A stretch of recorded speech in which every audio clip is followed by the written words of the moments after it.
Il est 19 h, bonsoir à tous, ravi de vous retrouver. Tout de suite les grands titres de l'actualité.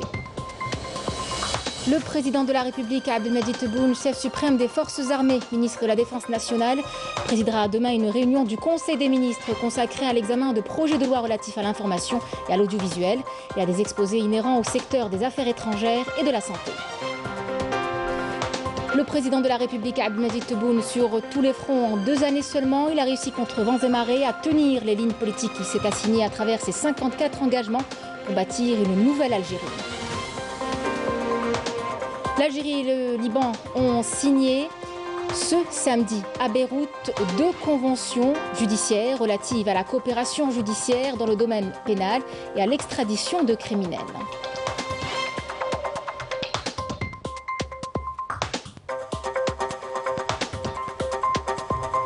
La rentrée professionnelle 2021-2022 se fera demain au niveau national. Près de 284 000 nouvelles places pédagogiques sont proposées dans les différents modes de formation. De nombreuses spécialités sont proposées pour la première fois.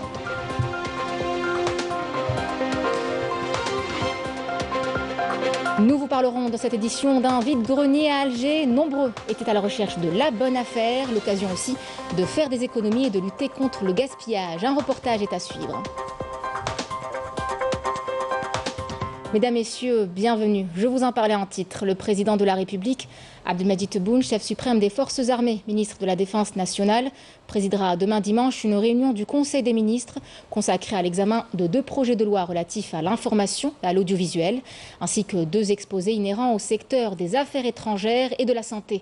D'autres questions relatives à la prise en charge des préoccupations des citoyens seront également examinées. Restauration de l'autorité de l'État, lutte contre la corruption, guerre contre la bureaucratie, développement économique et social, retour de l'Algérie sur la scène internationale. En 2 années seulement, le président de la République, Abdelmadjid Tebboune, a réussi à bien tenir les lignes politiques qu'il s'est assignées à travers ses 54 engagements. Nesrine Ben Saïdi. En seulement 2 années, le président de la République, Abdelmadjid Tebboune, a réussi contre vents et marées à tenir les lignes politiques qu'il s'est assignées à travers ses 54 engagements. Engagés sur tous les fronts afin de bâtir cette nouvelle Algérie avec un État fort et juste capable de remplir toutes les fonctions nécessaires. Abdelmadjid Tebboune, fort de sa légitimité et de sa popularité, suscite aujourd'hui une immense espérance chez tous ceux qui rêvent d'une Algérie forte et prospère. Beaucoup de réformes et de mesures ont été menées à bien malgré une bureaucratie qui se mue encore dans une posture destructrice. D'ailleurs, le président de la République n'y est pas allé de main morte pour fustiger l'inaction et les fausses prudences de cette administration sclérosée qui a longtemps généré une économie mafieuse, une économie de corruption qui s'est développée et s'est fortifiée durant des années. L'avènement de l'ère Tebboune n'a laissé aucune chance aux affaires de corruption. Le défi qui s'est fixé pour libérer le pays de ce fléau a été relevé haut la main. Cette bataille contre la corruption ne fait pas que des heureux, à commencer par l'ancienne puissance coloniale qui était en phase avec les destructeurs de l'Algérie. Les intérêts économiques de la France ont toujours été protégés par le système bureaucratique algérien et les forces extra-constitutionnelles qui ont vendu l'Algérie au lobby français. Des lobbies qui n'ont fait que noircir en permanence l'image de l'Algérie à travers les relais médiatiques. L'ère Tebboune a non seulement redressé l'économie algérienne, mais aussi affranchi de ces lobbies qui persistent à mentir en véhiculant l'image d'une économie algérienne en grosse difficulté, alors que la difficulté économique est perceptible dans cette France où la moitié de la population est dans un état de détresse sociale. Une économie affaiblie que leur propre ancien ministre de l'Industrie a reconnu. Apparemment, le système politico-médiatique français n'a pas pris connaissance des mesures de la nouvelle donne en Algérie qui fait état d'un peuple algérien uni derrière son président et son armée. Et puis ce communiqué du Premier ministère qui vient de nous parvenir. Le Premier ministre Ayman Ben Abdelrahman a présidé ce samedi une réunion du gouvernement, une réunion hebdomadaire durant laquelle le gouvernement a examiné les points suivants. Dans le domaine de l'industrie, il a été présenté un avant-projet de loi relatif à la promotion de l'investissement. Les nouvelles dispositions proposées visent à prendre en charge les insuffisances et les difficultés constatées, entravant l'acte d'investir et la facilitation et la simplification des procédures y afférentes, mais surtout à répondre aux enjeux de la relance de l'investissement productif et à mettre en adéquation le dispositif juridique régissant l'investissement avec l'environnement économique actuel. Ce projet de texte fera l'objet d'un examen lors d'un prochain Conseil des ministres. Dans le domaine de l'environnement, il a été examiné un avant-projet de loi relatif à la gestion, à la protection et au développement des espaces verts. Il est à rappeler que la loi susmentionnée vise à mettre en place une véritable politique de promotion de l'extension des espaces verts ainsi que l'introduction de ces espaces dans tout projet de construction, qui est une obligation devant être prise en charge dans les études urbanistiques et architecturales publiques et privées. Dans le domaine de la santé, il a été présenté un projet de décret exécutif portant réaménagement du statut de l'Agence nationale de documentation de la santé pour la transformer en Agence nationale de numérisation et de la santé. C'est ainsi qu'il est prévu de conférer à la nouvelle agence des missions à caractère stratégique dans l'objectif de moderniser la gestion du secteur de la santé dans son ensemble. Dans le domaine de la jeunesse et des sports, enfin, il a été présenté une communication sur le processus d'homologation des structures sportives. Fin de ce communiqué. L'Algérie et le Liban ont signé ce samedi à Beyrouth 2 conventions judiciaires relatives à la coopération judiciaire dans le domaine pénal et à l'extradition de criminels. La cérémonie de signature a été précédée par des entretiens entre Abdelrachid Tebbi, le ministre de la Justice, garde des Sceaux et président de la 37e session du Conseil des ministres arabes et de la Justice, et son homologue libanais, Henri Khoury. Je vous propose d'écouter le ministre de la Justice ainsi que son homologue libanais. وفي هذا المقام نشعر بارتياح كبير وتفاؤل بالمستقبل.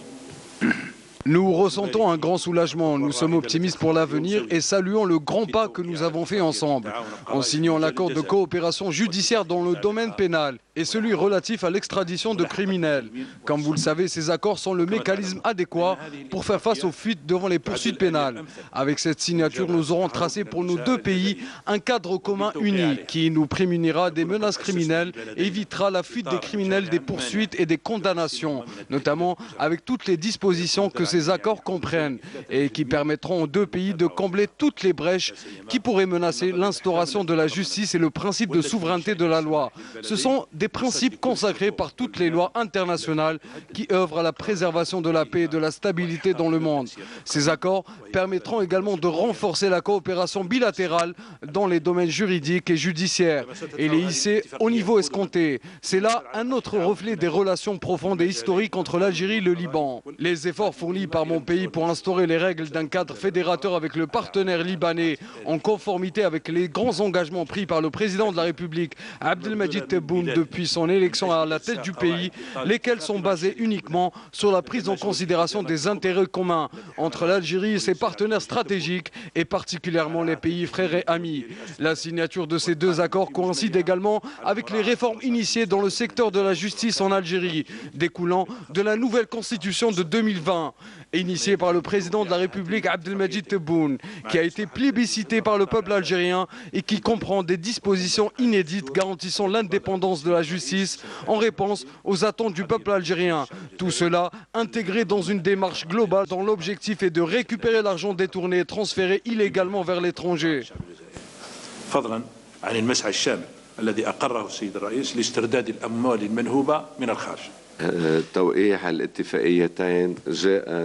La signature de ces 2 accords est le fruit du travail des 2 pays. Il était question de les signer en juin, mais cela a été reporté à cause de la pandémie du Covid-19. Nous sommes heureux que cela soit enfin fait. Cette signature permettra de renforcer la coopération judiciaire entre les 2 pays. Nous espérons que ce sera également un nouveau pas dans le renforcement des relations entre les 2 pays. Nous espérons aussi que d'autres accords dans d'autres domaines seront signés dans un futur proche. البلدين من جهة والتعاون جزائي لملاحقة المحكومين وتسليم الموقوفين عند الضرورة إذا اقتضت الحاجة. L'Algérie a remporté le 1er et 3e prix au concours arabe de la meilleure thèse de doctorat dans les sciences juridiques et judiciaires. La cérémonie de remise des prix s'est déroulée au Sérail à Beyrouth en présence du ministre de la Justice, garde des Sceaux, Abdelrachid Tebbi, qui prend part à la 37e session du Conseil des ministres arabes et de la Justice. La chercheure Amina Rekeb a remporté le 1er prix pour sa thèse sur la protection des témoins, des experts et des victimes dans le code pénal algérien. Quant au 3e prix, il est revenu au chercheur chercheur et docteur Sofiane Abdelli pour sa thèse intitulée « Le rôle de la justice nationale dans le développement du droit international des droits de l'homme ».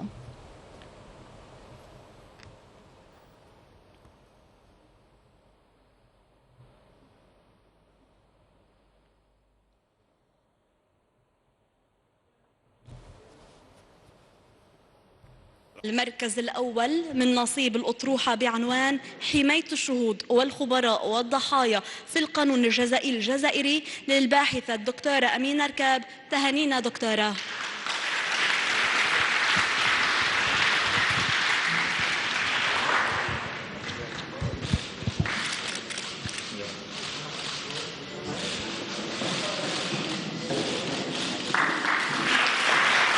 وجاء المركز الثالث لأطروحة بعنوان دور القضاء الوطني في تطوير القانون الدولي لحقوق الإنسان للباحث الدكتور سفيان عبدلي. فليتفضل على المسرح مشكورا.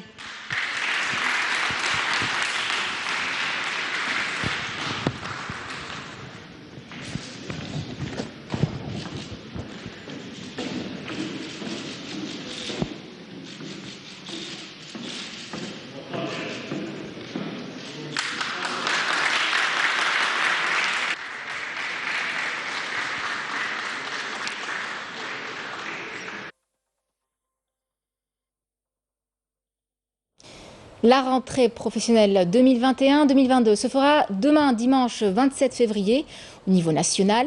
Près de 284 000 nouvelles places pédagogiques sont proposées dans les différents modes de formation, dont 398 places dédiées aux handicapés moteurs. Et en prévision de cette rentrée, les spécialités du secteur couvrent en tout 23 branches figurant dans la nomenclature des branches professionnelles et des spécialités de formation où certaines sont proposées pour la première fois dans plusieurs wilayas. Rappelons qu'il avait été décidé de prolonger la période d'inscription jusqu'au 24 pour les modes de formation par apprentissage et à distance et pour d'autres dispositions de formation, notamment la formation passerelle, les cours du soir, les établissements privés et les catégories de personnes aux besoins spécifiques, à l'exception de la formation en présentiel.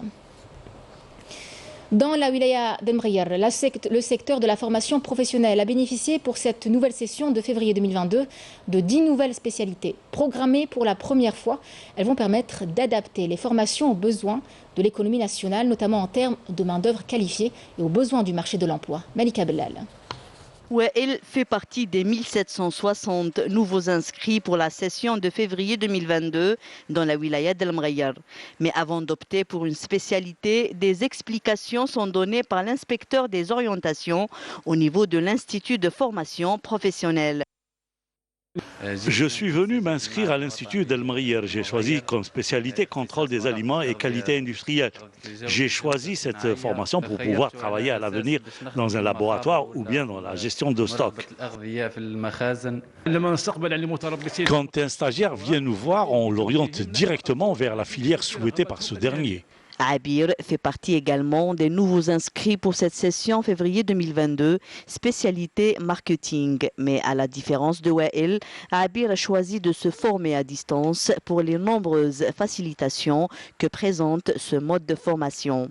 J'ai choisi la formation à distance parce que c'est plus pratique pour moi. Le marketing est un secteur qui m'a toujours intéressé et qui est très demandé dans le marché du travail. Nous avons organisé des sessions de sensibilisation au profit des stagiaires sur les modalités de formation à distance. Nous avons actuellement environ 165 inscrits. 10 nouvelles spécialités sont proposées aux stagiaires d'El Mrayar, dont les débouchés leur permettront de rentrer de plein pied dans la vie active et dans les secteurs de leur choix. Sud du pays, à Gherdaya, pour vous parler d'Alpha Pipe, une entreprise spécialisée dans la fabrication de tubes en acier destinés au transport des hydrocarbures et de l'hydraulique. Leader en Algérie, Alpha Pipe n'a jamais cessé de mettre à niveau ses équipements de production grâce aux compétences algériennes. Elle compte aujourd'hui renforcer sa position en ciblant le marché international. Abdelmajid Benqassi. Leader algérien dont la fabrication et la commercialisation des tubes en acier soudés en spirale, des produits destinés principalement au secteur du transport des hydrocarbures et de l'hydraulique. Alpha Pipe est une filiale du groupe des industries métallurgiques et industrielles Imetal. Elle est installée à Gherdaya, au sud du pays, aux commandes et à l'œuvre des dizaines de diplômés des universités et des instituts algériens.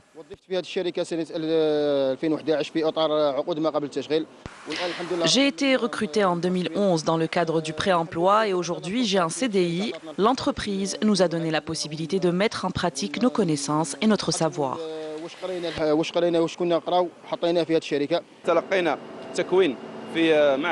Nous avons fait une formation en mécanique, spécialité soudure de pipes, de transport de gaz et de l'eau à l'Institut CTMC de Boumerdès et aujourd'hui nous contribuons en tant que jeunes à l'essor de l'entreprise et de l'économie du pays.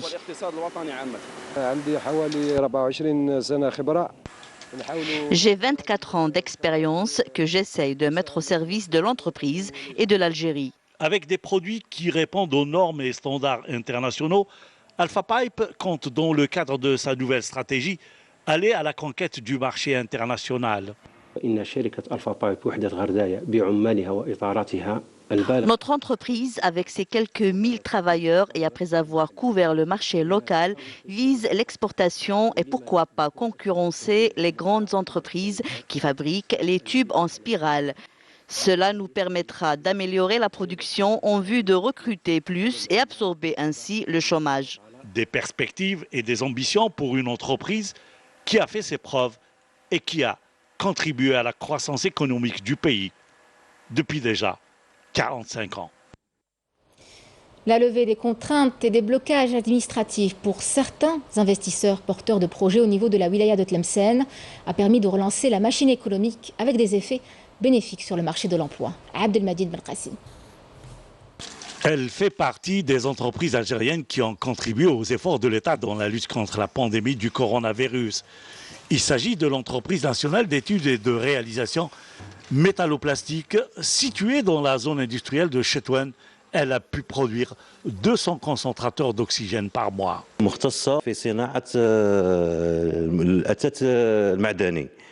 من بينهم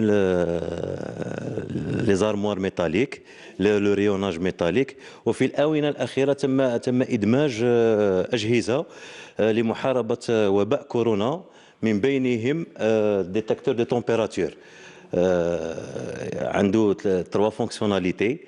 Il détecte la température de l'être humain ou il assure le pointage.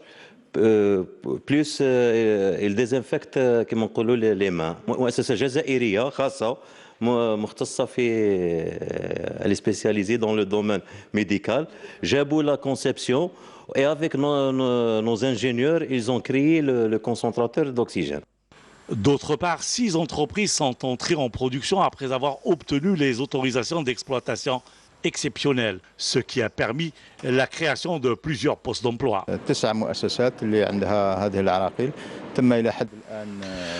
9 entreprises avaient des entraves. 6 ont vu ces mêmes entraves définitivement levées.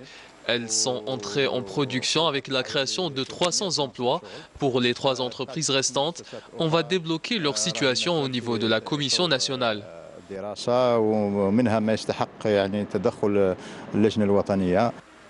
La régularisation des situations de beaucoup d'investisseurs porteurs de projets aidera certainement la relance économique au niveau de toute la wilaya de Tlemcen.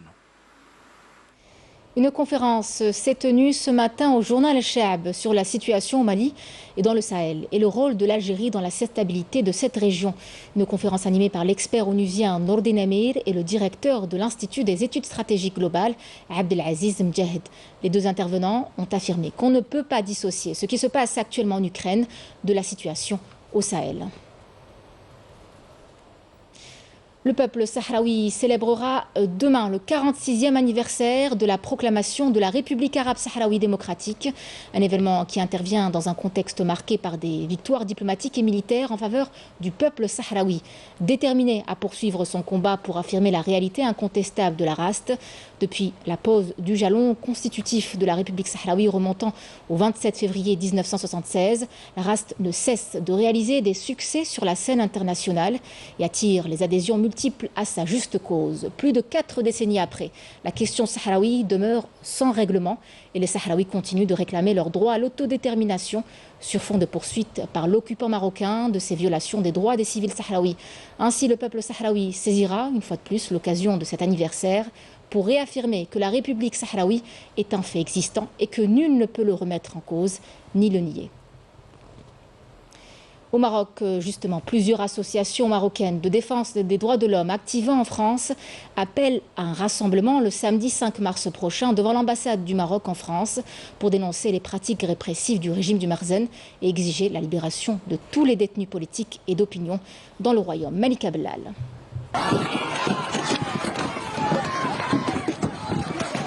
Poursuites judiciaires, emprisonnement de journalistes indépendants et inculpation d'artistes et de citoyens sur la base d'accusations fallacieuses. Des pratiques répressives du régime du Marzen dénoncées cette fois-ci par les associations marocaines de défense des droits de l'homme activant en France.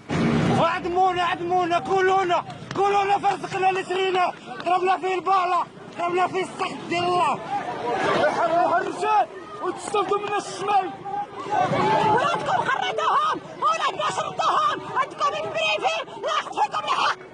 Ces dernières ont appelé à un rassemblement le 5 mars prochain devant l'ambassade du Maroc en France afin de dénoncer ce durcissement répressif et exiger la libération de tous les détenus politiques et d'opinion, notamment les journalistes, youtubeurs, activistes des droits humains, militants des mouvements sociaux et tout citoyen exigeant la justice sociale. En effet, la liste des victimes de la brutalité répressive ne cesse de s'allonger. Les enlèvements, la torture, les arrestations arbitraires et les condamnations à de lourdes peines de prison demeurent la seule réponse à toute expression critique de la part du Marzen, déplorent ces associations qui assurent la poursuite de leur mobilisation pour exiger la libération de tous les détenus politiques et d'opinion. ما نفقوش الناس كان واحد اللي كيحكم هو محمد السادس ما بقاش نردوه هنايا اخنوش بركيران الهكاره كاين واحد اللي كيحكم في المغرب هو اللي استولى على كلشي ثروات البلاد وجعل المواطنين ما يبقاو ما ياكلوا الجوع الناس عايشين في الجوع خاصكم الحل ما عندناش هذا النفاق ولا احزاب كيسوقوا القصر لا احزاب كيسوقوا القصر إلا بغى المغرب غادي يتغير يخص الأحزاب يخدموا الشعب ما يخدموش القصر اللهم إن هذا منكر خلينا بهذا النفاق. Le collectif d'associations promet de rester mobilisé pour exiger que les droits fondamentaux soient respectés, condamner les pratiques du régime et de son appareil policier, dénoncer les décisions d'une justice aux ordres d'un pouvoir autocratique et surtout pour que le Maroc honore ses engagements internationaux.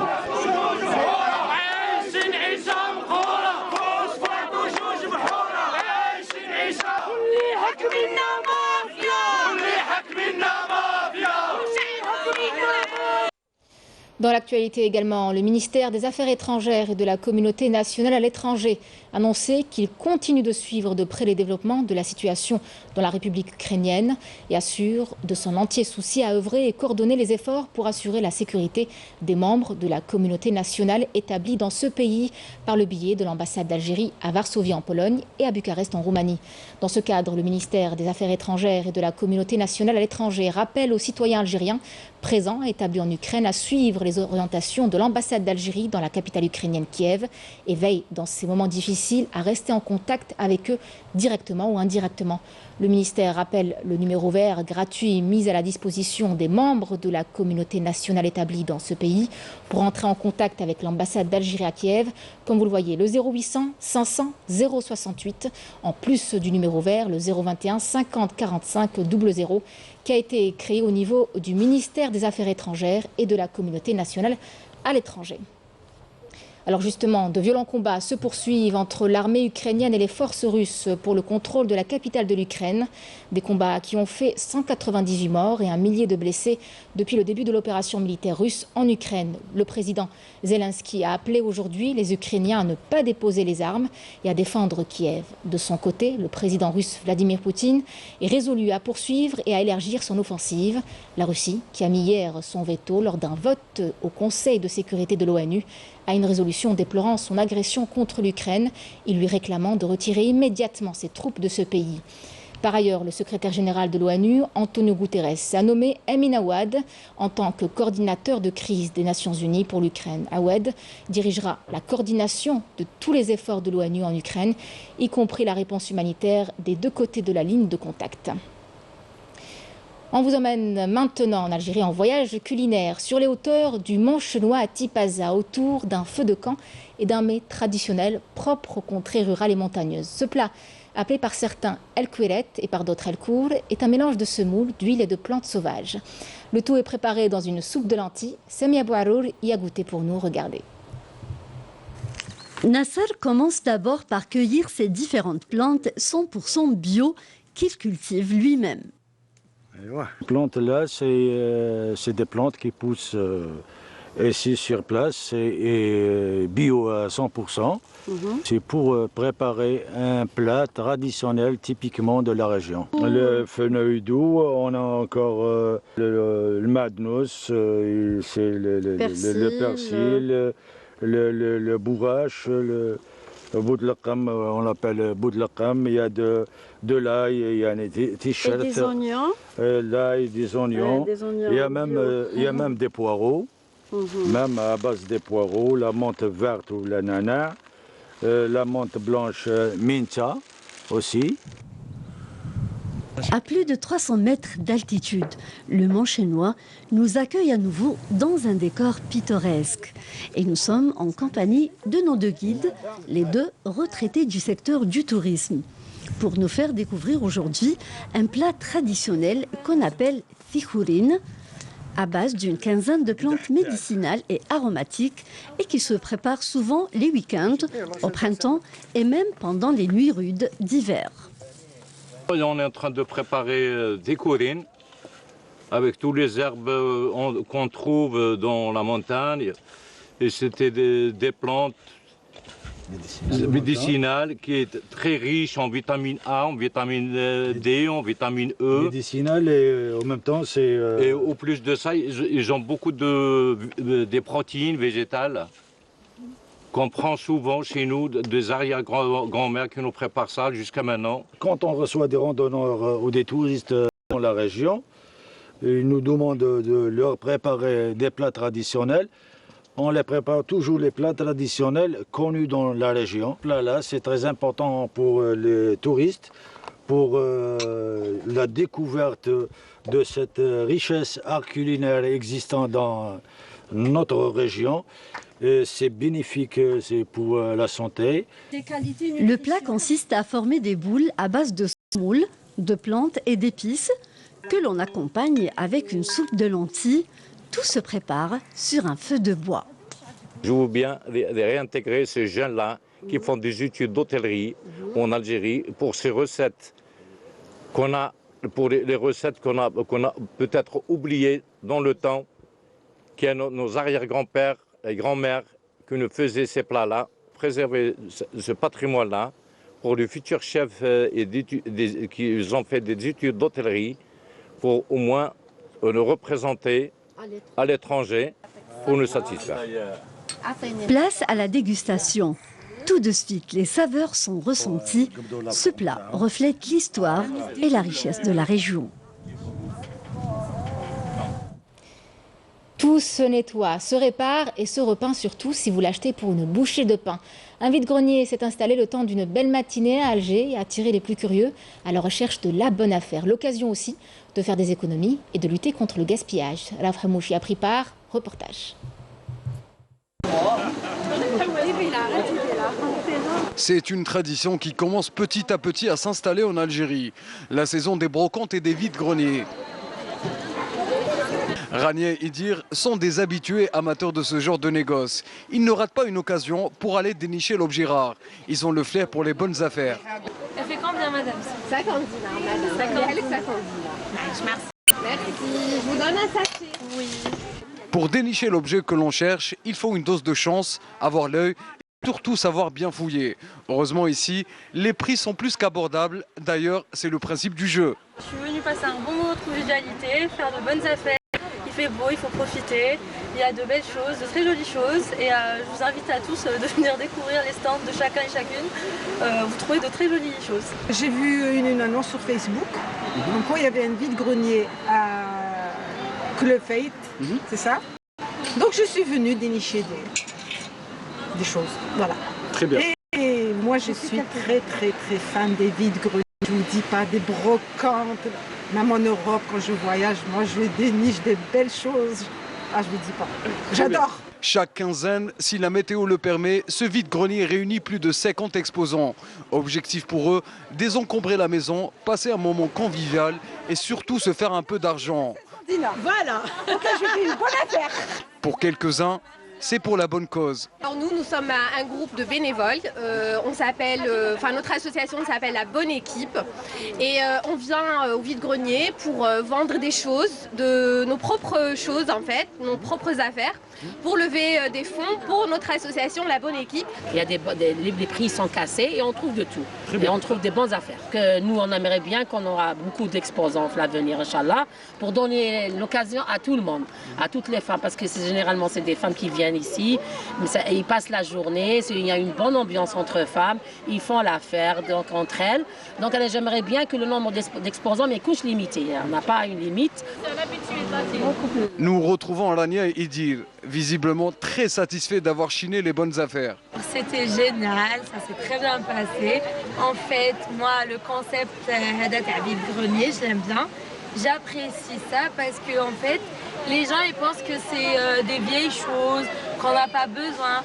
Mais moi, autant que voilà, même si je suis jeune et au lieu que j'achète par exemple au centre commercial, je peux trouver ici de belles choses avec un très bon prix. Très bien. Par exemple, voilà, Hadi, c'est une coque. Par exemple, au centre commercial, tu peux la trouver à 2000, 3000 dinars. Moi, j'ai acheté à 500 dinars. Donc vraiment, c'était super, génial. Et en même temps, l'ambiance, on communique avec les gens. Surtout l'avantage, en fait, c'est le côté écologique. Il y a le recyclage aussi qui rentre en jeu.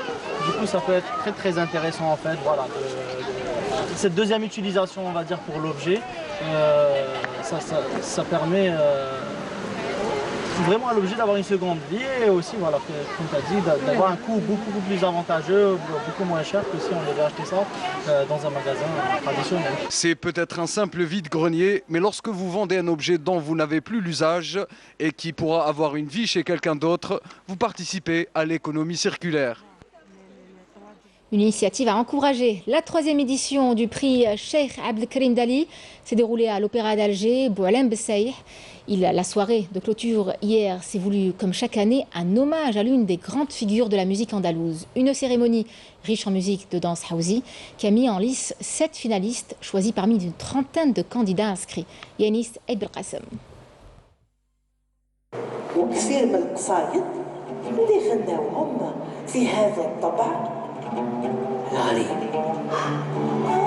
De Bagdad à Cordoue, la musique andalouse a été présentée sous ses différentes déclinaisons mélodiques et rythmiques le temps d'une soirée accompagnée de la conteuse Siam Arafa Knouch.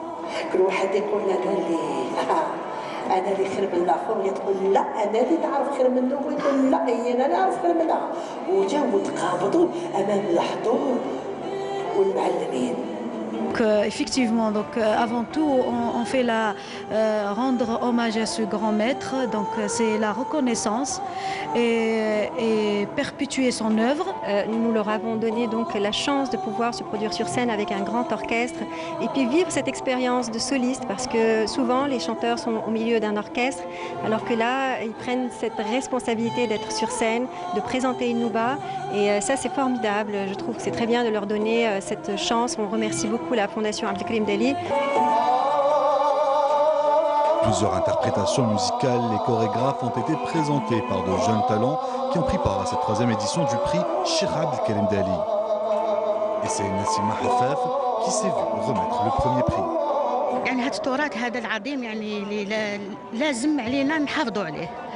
Et voilà, le premier mot c'est pour la finaliste, donc je la félicite, elle a beaucoup travaillé durant des mois, donc elle mérite le premier prix. Ça aurait été étonnant qu'elle ne l'ait pas. Mais les autres aussi, hein. Ils ont très bien travaillé, pour moi ils ont très bien interprété la Nouba, mais il y a toujours un plus. Donc elle a réussi à prendre ce plus, félicitations. Le prix Cheikh Abdelkarim Dali, du nom d'une grande figure de la musique andalouse qui a su allier Garnaté et Sanaa, vise à promouvoir les jeunes talents et enrichir le répertoire de cette musique savante.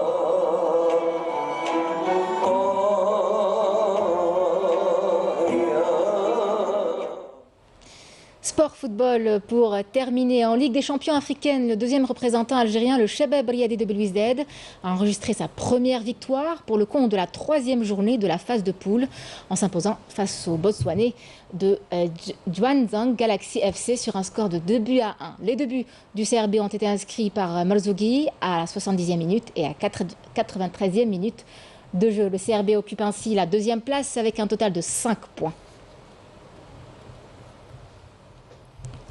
C'était le journal de la rédaction. Merci à vous de l'avoir suivi. Je vous souhaite une excellente soirée sur Canal Algérie.